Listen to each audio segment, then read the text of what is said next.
Hi friends, these last few weeks have been a lot, haven't they? How are you doing?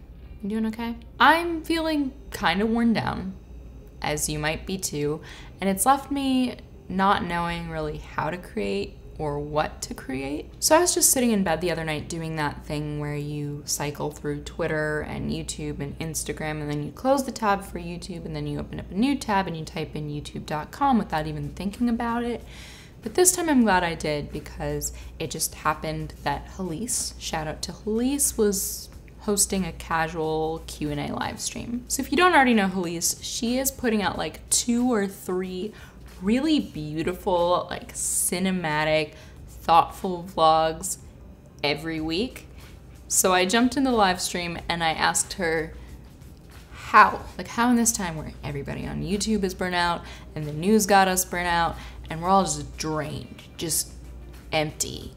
Like, how, when the state of the world is so ugly, do you keep making beautiful things? She told me that she just falls back on other kinds of content, like if you're really burnt out on one thing, try another format that you know you're not burnt out on yet, or that at least you know you can produce. So when I'm not telling stories or asking you to participate in democracy, I like to talk about creative processes.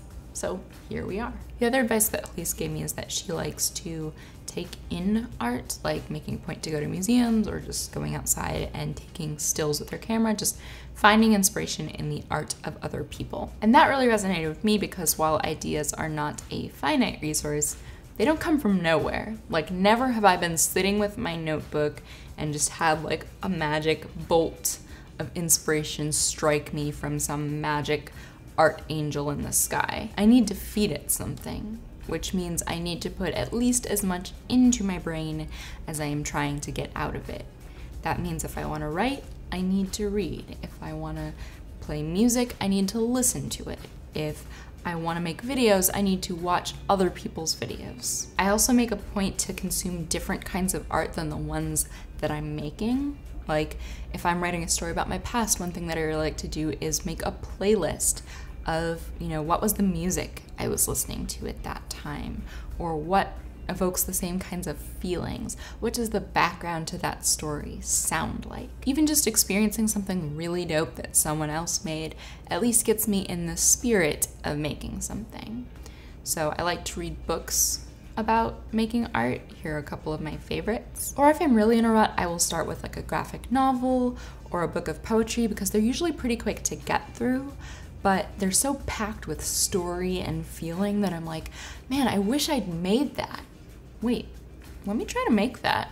And that's where you turn creative input into creative output. Like, if there's something that you really like in the way that someone else edited a video or illustrated a picture, instead of looking up a tutorial or texting them to ask how they did it, just try to do it yourself. I've been doing this a lot over the past several months. Like, you could go through my last 6 months of videos and be like, oh, this is the video where Taylor's trying to copy this other creator. Like, go take guesses in the comments, because if you're right, I will be thrilled, because that means I kinda did it, but only kinda, because inevitably I'll mess something up, or I'll change a technique just slightly, or parts of my writing style, which I think is kind of the closest to my signature thing at this point, will change how it all comes across to you. You have the place that you're trying to get to and where you are, and you end up in this third really interesting place. The trick is you've got to do it with a lot of different people, otherwise you never get to that third place. You just end up in the genre of people who are trying to copy the exact style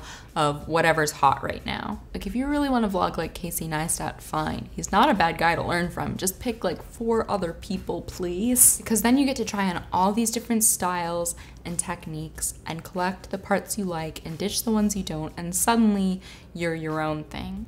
Just like everybody else that you admire and look up to that you think is super unique. They're all just a product of the environment that they create for themselves. And that environment can be filled with Twitter notifications and despair, or it can be filled with hope, a little rage, and a whole lot of art. In the comments, tell me who or what inspires you to create, or you can tell me whose style you'd like me to take a stab at next. If you like this video, you can subscribe, you can share it with someone who you think might like it.